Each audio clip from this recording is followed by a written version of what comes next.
Il vient d'achever sa première visite en Turquie depuis sa prise de fonction il y a 2 ans. Anthony Blinken, le secrétaire d'État américain, s'est rendu dans un pays meurtri par le tremblement de terre. Sur les lieux de la catastrophe naturelle, il annonce une aide additionnelle de 100 millions de dollars.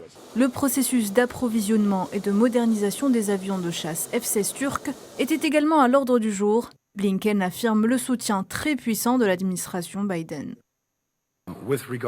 En ce qui concerne les F-16, l'administration Biden a vivement recommandé à la fois de mettre à niveau les F-16 existants et d'en fournir de nouveaux à la Turquie.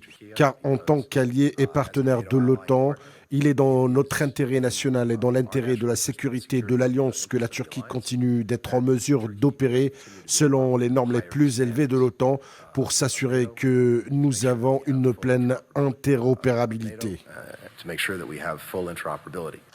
Les États-Unis et la Turquie, alliés au sein de l'OTAN, entretiennent des relations parfois tendues, principalement autour du blocage turc de l'adhésion à l'Alliance de la Suède et la Finlande, dont les candidatures sont en suspens depuis le mois de mai dernier. Et dans un contexte de tensions croissantes, les États-Unis reconnaissent à leur allié turc un rôle constructif. Depuis le début du conflit en Ukraine le 24 février de l'année écoulée, Ankara, qui maintient de bonnes relations avec Kiev et Moscou, a offert sa médiation pour en atténuer les conséquences.